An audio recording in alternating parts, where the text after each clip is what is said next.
Good afternoon, everyone, and thank you for attending today's webinar. Just before we get started, I'll go over a couple of quick housekeeping rules. Today's session will be recorded. Everyone who's registered will get an email and a link to the on-demand version of today's presentation, along with a link to the slides as well. Today's session is intended to run for about an hour, which includes time for questions and answers. If you have any questions throughout the webinar, please feel free to submit those through the Q&A panel on your GoToWebinar console, and we can address those at the end of the presentation.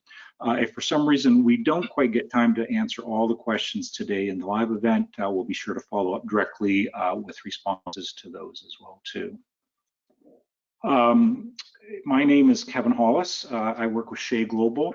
I'll be your host today, and looking forward to introducing to you to our presenter today from MentorWorks. Just a quick little introduction to Shea. Basically, we are a company in Richmond Hill, Ontario, with offices across Canada. Basically, we look at help challenging our customers to change the status quo and make their business better. We believe there's potential for excellence in every business, and basically our passion is really helping our guidance, through guidance and our help customers towards operational excellence. We work in several different industries. We work in ERP solutions, CRM solution, business intelligence, and demand-driven forecasting solutions that help manage cash flow, cost savings, and throughput. We have customers throughout 25 countries in the world, offices both in Canada, the US, United Kingdom, India, and the Philippines.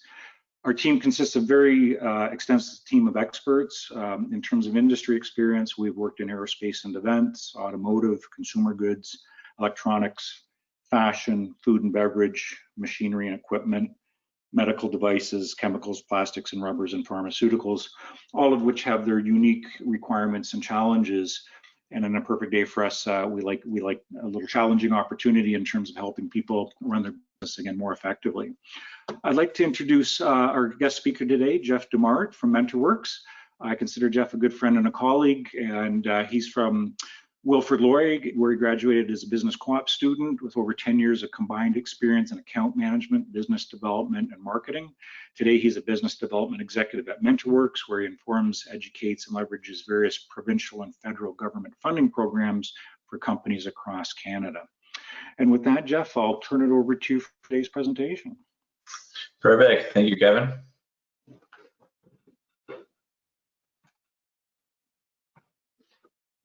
Good afternoon, everyone. Thanks for attending us today.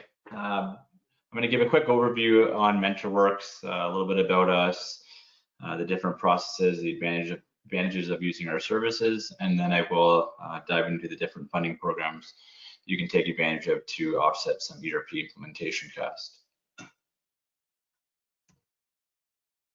So here at MentorWorks, we're a very niche consulting company. All we do is focus on government grants and low interest loans.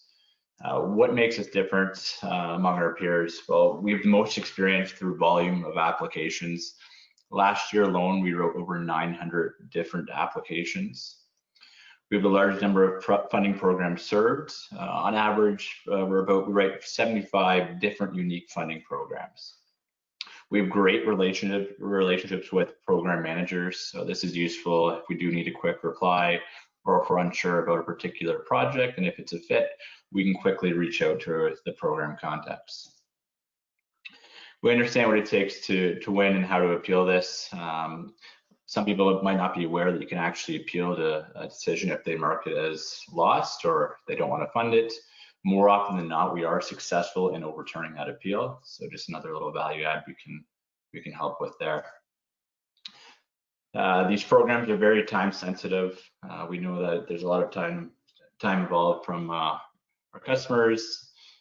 Some of these programs do have intake deadlines, so it's important that we prioritize those programs and make sure we meet those deadlines in a timely manner. And you might ask, how are we doing this? So we help you select the different government funding programs. If you would ever research the programs on your own, you might find that it's very complicated. There's hundreds of programs out there. So we help navigate that space for you and simplify the process. We are able to stack multiple programs. So You can stack federal with provincial, with municipal funding, up to a maximum of $75,000, sometimes even greater than this for certain projects and programs. As mentioned earlier, we do track government funding intakes and the funding priorities. Some of them are on quarterly basis, others are open up spontaneously throughout the year. So by working with us, we'll actually reach out to you proactively to ensure you don't miss any of these deadlines. We also link the business spends to optimal programs. Again, looking at the timelines and your expenses. So our goal is to align your strategic plans with these different programs and make sure you meet them within a timely manner. In addition to submitting the application, so after we write the full application on your behalf, we actually help out with the due diligence process. Sometimes this can be just as long as the actual application writing itself. So what we do is we actually prepare the draft responses for you to reach out to the government contact and answer any of those questions they have for you. As well, we make sure that we present the correct ROI and the key performance metrics. Each program is different. Some of them have different metrics than others. So I'll dive a little bit more into that in a few slides. In addition, we also offer claims management and project reporting. So this usually takes place after you're approved. Some of these larger programs, even the smaller ones, do require claims processing. So that's another service that we can offer as well.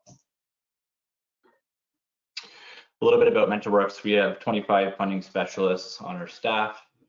Extremely high success rates. As mentioned, over the 900 applications we submitted, we had a 95% success rate.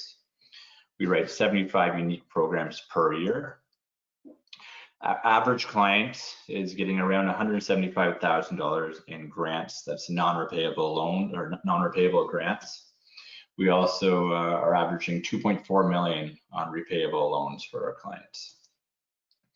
To date, MentorWorks have been in business for about 12 years now. We've received over $1 billion for our clients.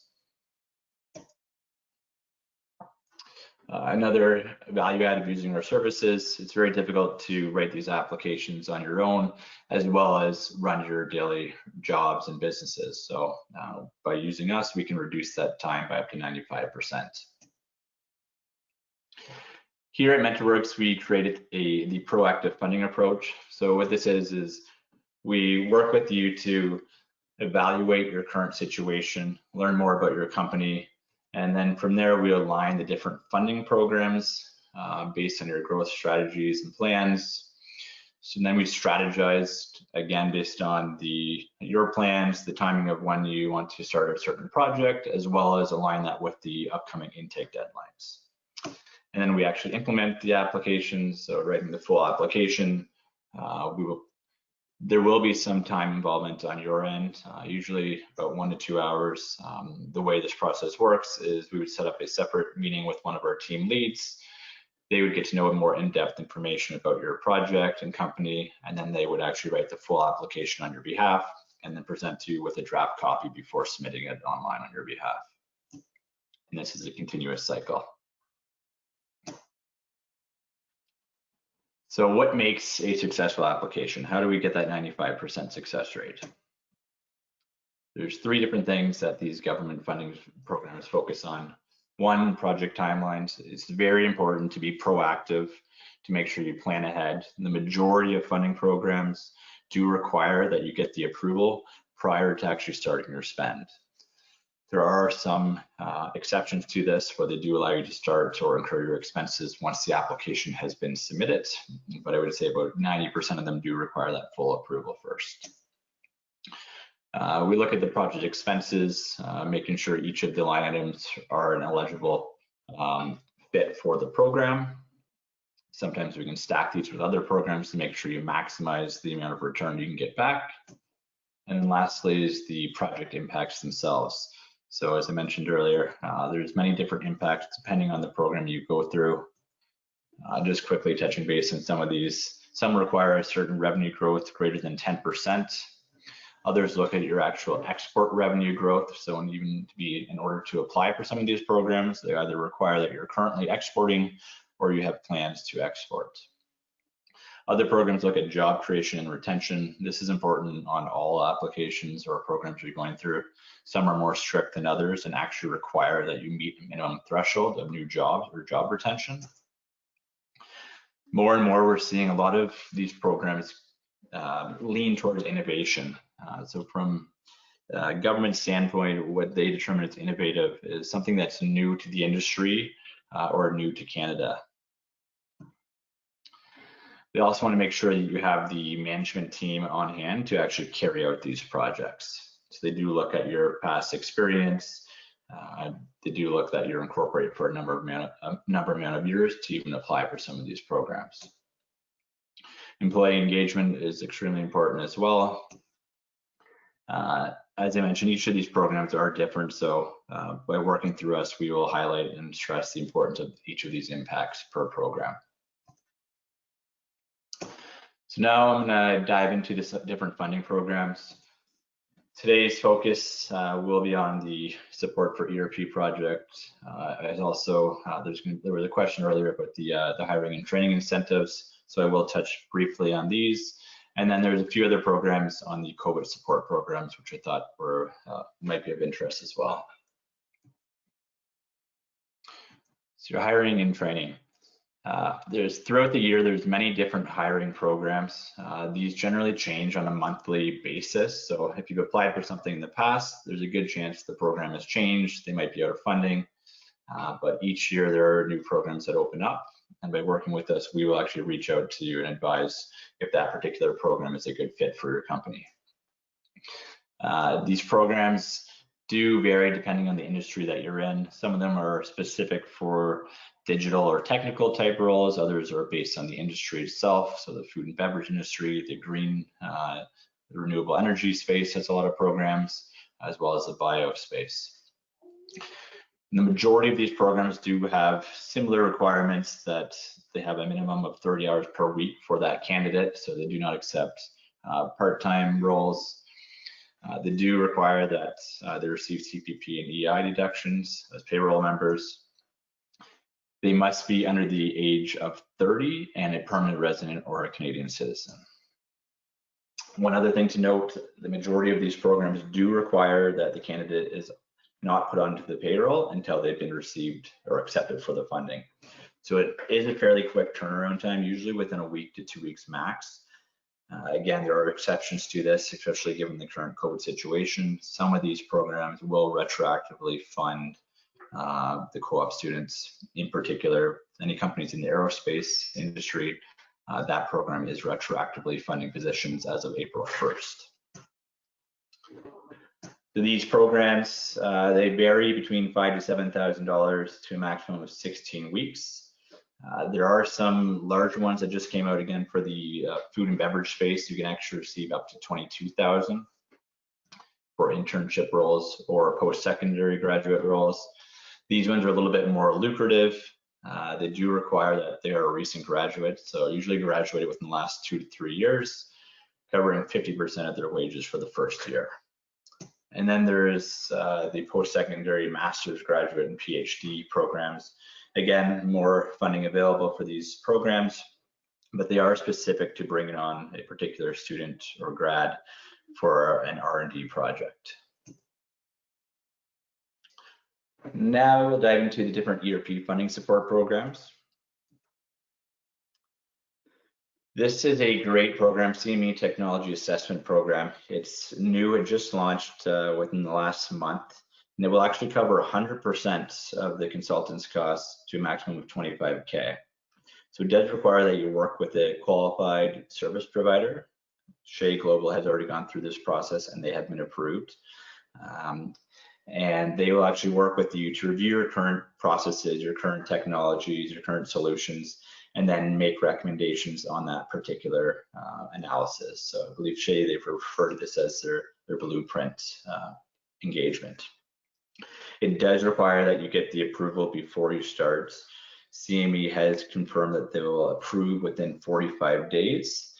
That could be sooner. It really depends on how many applications they have at any given time.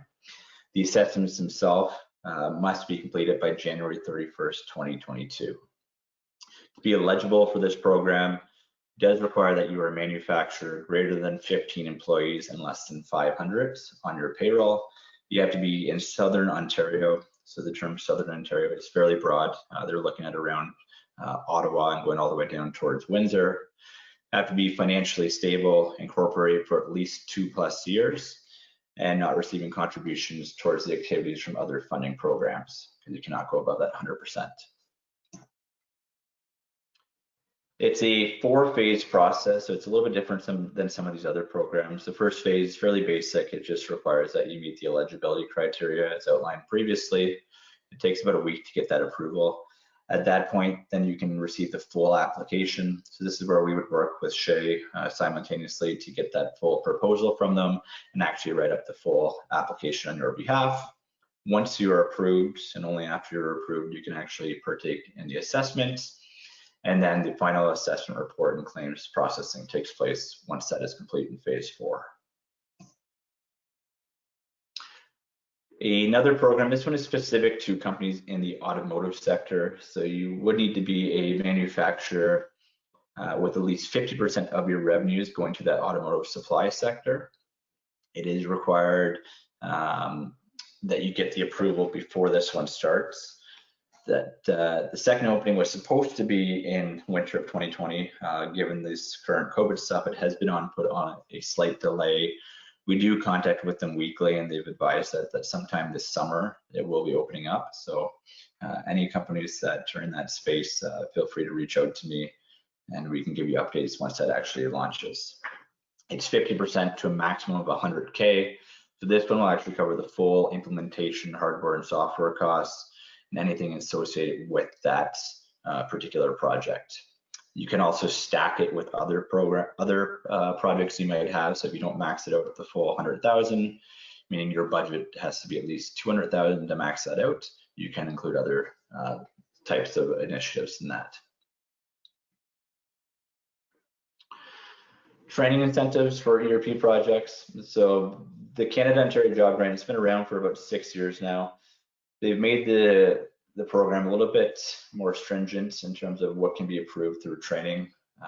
So previously, or about 2 years ago, they put in a new clause that if the product vendor is also doing the training, then it's not an eligible project. So what they classify as a product vendor is someone who's actually selling their own particular software and doing the training. So in the case of SHEA, we would still be able to get that training cost incorporated or funded, sorry. It's 50 to 83% of the training cost to a maximum of 10,000. So 50% if you have over 100 employees, and if you have 100 or below, then you can get 83% of those costs covered. It does state to a maximum of 10,000. We don't recommend going to that max. They will push back on that. We're seeing a comfort zone or a good area is about 6,000 to 7,000 per trainee being trained. Right now, there's about $50,000 to $70,000 available for projects around 6 to 12 months in duration. It is a continuous intake application, but it does require that you get the approval before you start. We're seeing average turnaround times are about 4 to 5 weeks, sometimes sooner, sometimes a bit more. The program below that, the FedDev Ontario Training Program, this one is also on a pause given the current situation. They did advise us that something would likely be opening up, potentially under a new name altogether, but similar guidelines, which will cover up to 50% of third-party training costs, as well as 50% of the employee's wages while they're being trained. So that's another added bonus there. It doesn't have to be through a third party, it could be internal. So what we've done sometimes working with SHEA is we actually get the third-party costs covered through the COJG program, and then stack that with this FedDev program and get the employees' wages covered while they're being trained. This one does require that you're a manufacturer. You have to have at least 15 people on payroll in order to apply for this one and currently exporting. Commercialization and capital investments. These ones are not specific to ERP, but potentially if you could take advantage of these programs, you might be able to start an ERP project that you might have to put on hold. So this is a federal program, FedDev program for Ontario specific companies. The Regional Relief and Recovery Fund, it will cover up to $500,000 for companies that are looking for support. What is required is that you have already exhausted all other support programs, whether that's through BCAP, through BDC or EDC, or your actual bank itself, or if they have approved you for funding but it was not sufficient enough and you do need additional funding, you would be eligible to apply for this program.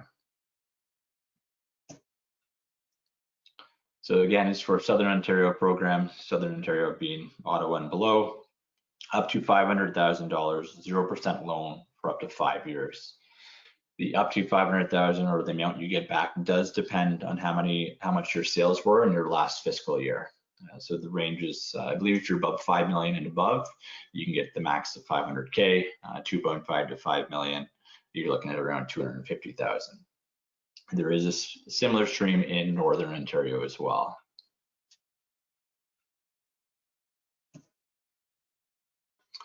This one is specific for companies in the food and bev and agricultural space. Just relaunched last week. Programs that are looking, there's 2 streams within this program. Will cover up to 50% of the cost if you're less than 500 employees and 25% if you're greater than that. The first stream or objective is to actually cover specific COVID support at your company. So purchasing PPE supplies, retrofits to the facility to make it more, to reduce the spread of COVID. So barriers in place, improvements to your washrooms, that sort of thing. The second objective is for larger spends, so more strategic investments. We're commonly see a lot of automation projects in this stream, so to reduce the actual direct food handling or the spread of COVID, people are automating their processes. And again, it's up to a maximum of up to 5 million. The second stream is a repayable loan if you're asking more than $100,000. It's up to 10 years at 0%. But if you are under that 100,000, it is a grant, non-repayable. The deadline for this one is July 31st or until funds are exhausted. So if you do have something in mind, we do suggest starting this ASAP. This is one of the few programs that actually goes retroactive back to March 15th. So if you've already incurred some of the expenses, we can go back and cover those costs to that date.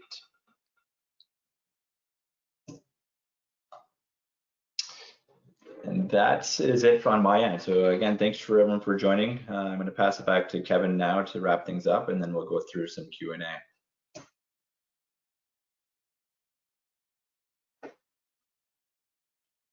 Great, thank you so much, Jeff. That was a great overview of those programs. And again, we've seen a lot of clients take advantage of those over the years as they've changed.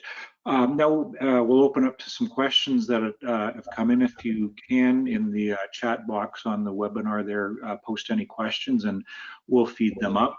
One of the questions that had come in already is, are there grants for funding to help with digital marketing?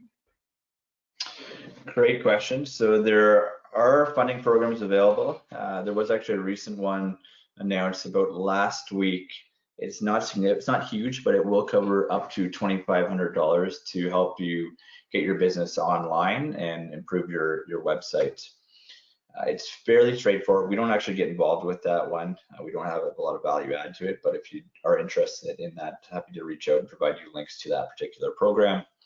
In the food and beverage space, there was a program that actually helped to up to $75,000 to help digitize and get your company online and make an e-commerce site.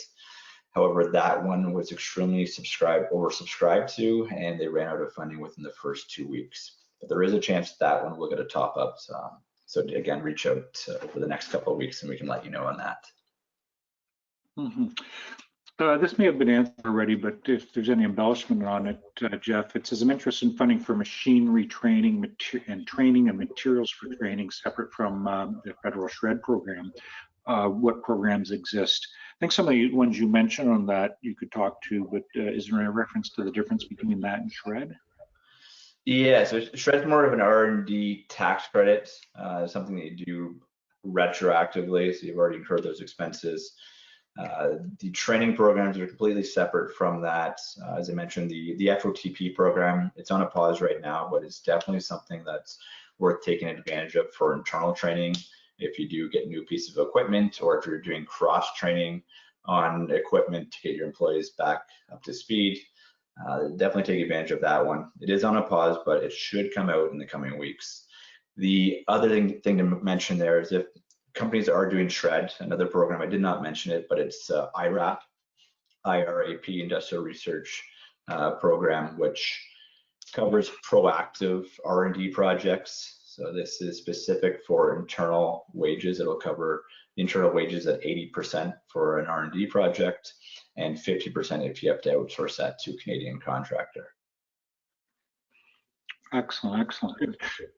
Other questions come in actually regarding the CMA application and process. More specifically, it says in section B, to do our own, do we do it on their own or with the support of the QSP, the Qualified Service Professional, for example, value stream maps and in reference to the 8 wastes. And I can take a stab at that, Jeff, since we actually provide that service. Perfect. Yeah, so yes, step 3, first one Jeff mentioned is pre-qualification, to say yes, we're between 5 and 100 employees and the right that fit to be pre-approved. We submit a proposal in conjunction with the application, which is that varying proposal based on size of business and scope of the value streams that we would map. But exactly that, in a presentation we have coming up in a couple weeks, we'll get a little deeper dive into the process around that. Typically, first phases in getting to know each other would be the business review. Does it make sense to put in an application? But we very much do want to focus on what's the return on investment. So when we get into the depth of the processes, one thing we do want to check out is what's the impact on the income statement of the balance sheet. Can we reduce inventories, days inventory? Are there material cost savings due to redundancies and siloed systems? Throughput, is overall labor and equipment effectiveness meeting world-class standards? I think Jeff alluded to increased in sales as a driver in this. And one area we find, if you don't have inventory and people in the right place at the right time, you're not producing everything you could. So that's a great example of the type of things that would come up in the process. Another question that come up here is, which program is applicable for not-for-profit organizations? Yeah, majority of these programs are eligible for non-for-profits. There's actually some more niche programs specific to NFPs. Some, if you are affected by COVID, a new one actually did just get launched today. So if that particular individual does want to reach out, we can have more one-on-one discussion of that program. That's great, Jeff. Again, if there's any other questions coming up, please take advantage of putting in the questions box. We have a couple more still coming in.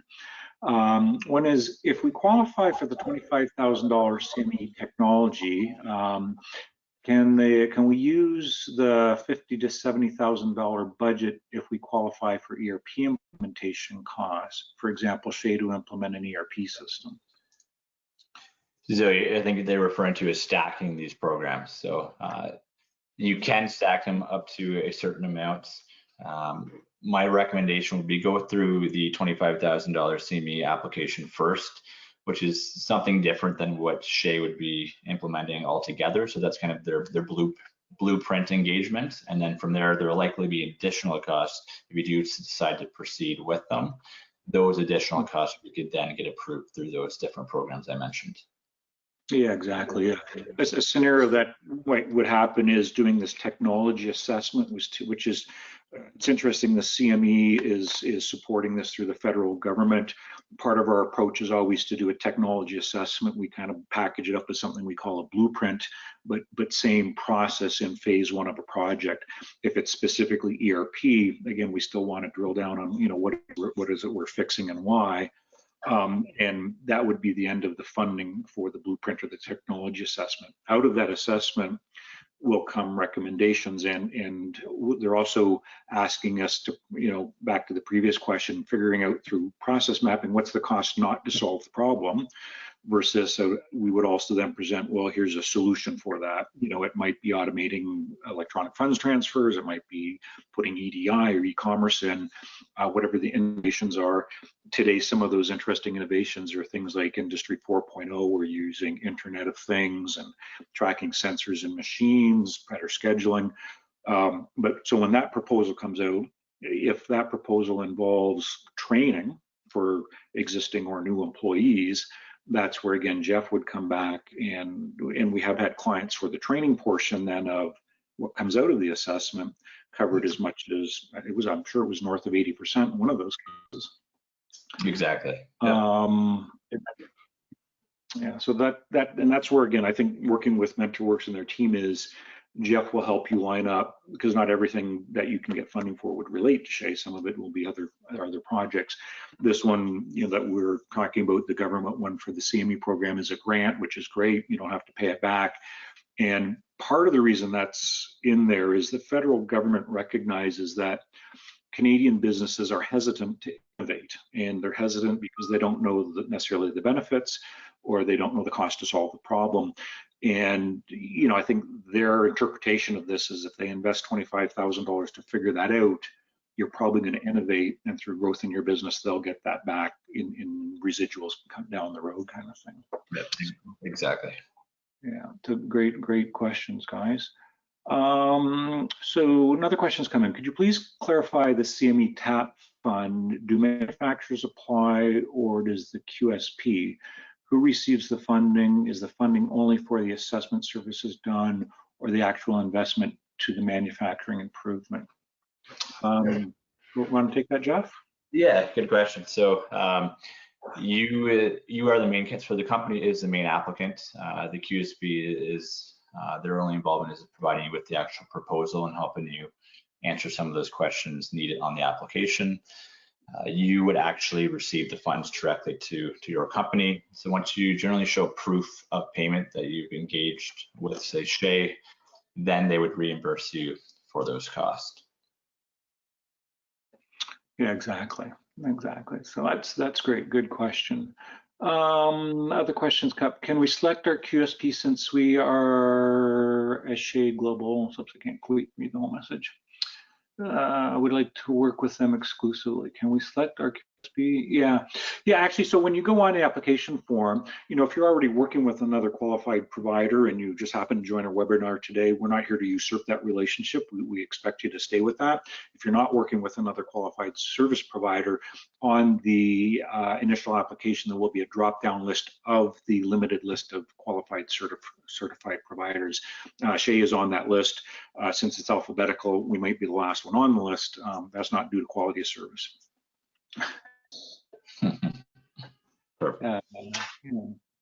And next question is there a Quebec equivalent of the COJG? We operate in Ontario, though many employees live in Quebec are not eligible.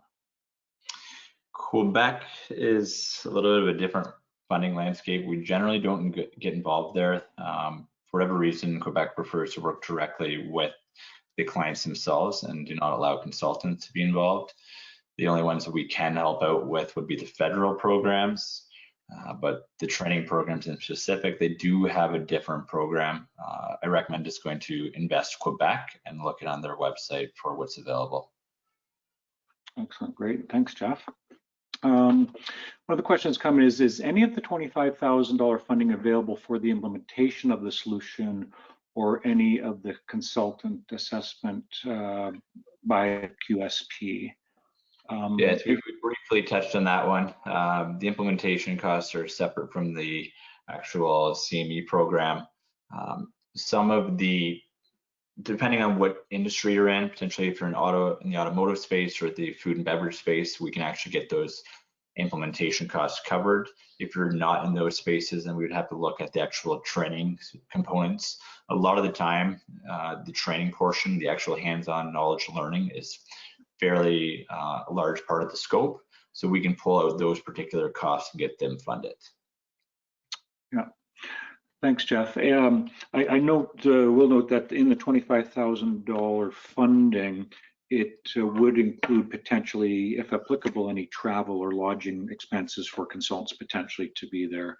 I know in one engagement we're looking at for one of these assessments, we would expect in Ottawa to maybe have 2 consultants on site a week, again doing the process mapping and the reviews, followed up by off-site follow-up and that as well too. So if there's direct travel and lodging, no meals and entertainment, I believe though.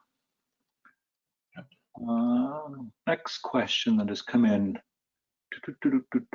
So it says, for example, $5 million grant will be granted to a non-for-profit organization. Then will the non-for-profit organization be allowed to utilize such grants to projects of different companies?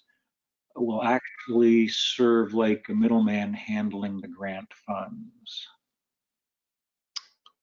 Not quite sure I get what they're asking there, but again, reach out to me directly offline and we can have a discussion on that one. Sure, yeah. Or post it if there's clarification on the question, by all means enter it in, that'd be good. Next question. What does it cost? What's the cost of engaging MentorWorks? Great question. I was expecting that one.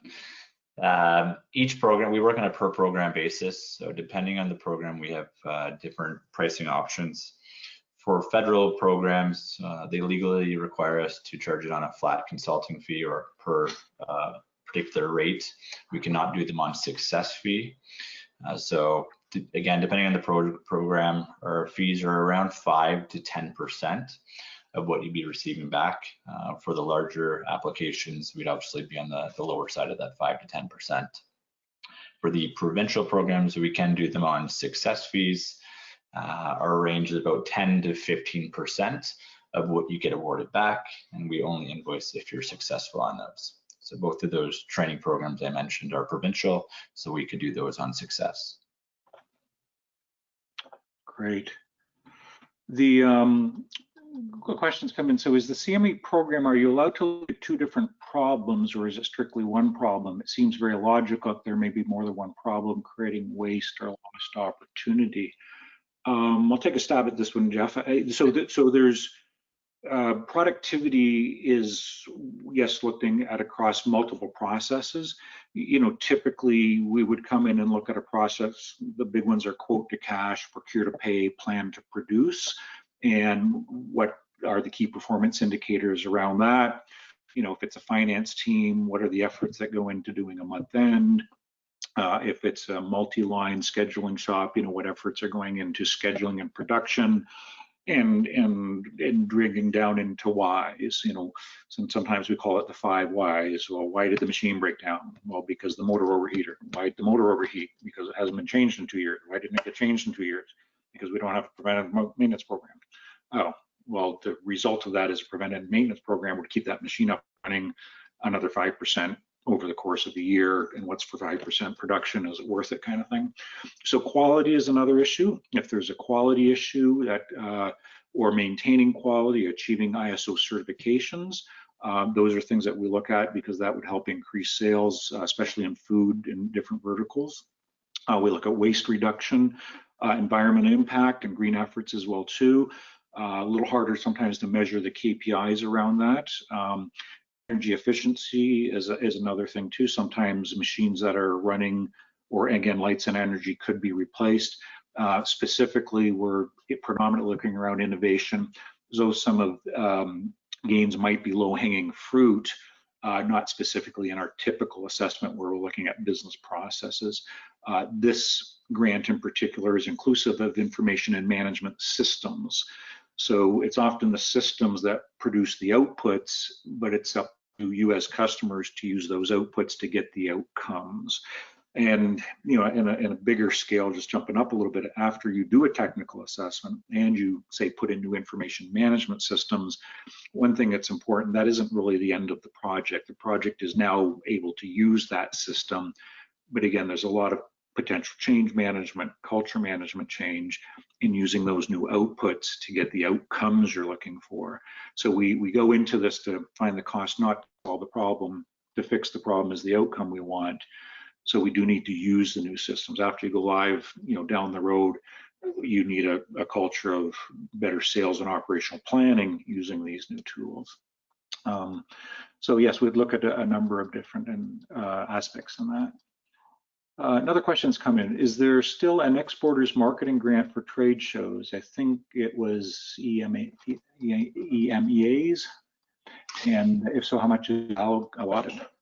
Yeah, great question. So EMA has expired about 2 years ago now, but there is a new federal program in place of that called Can Export. Can Export covers 75% up to 75K for business development expenses to improve your export sales outside of Canada. Given the current COVID situation, they have restricted and removed any travel related expenses from the budget. So now they've pivoted more towards marketing related initiatives, online or Google AdWords for a particular country, content development for that particular country or website.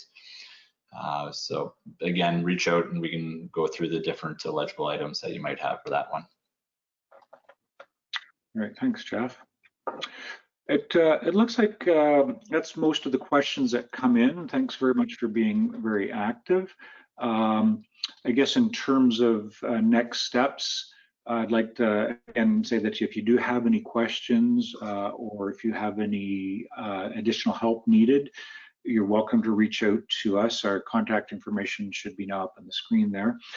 Shay or MentorWorks directly, and we'll reach out to you again with the link to this recording and the slides that were handed out today.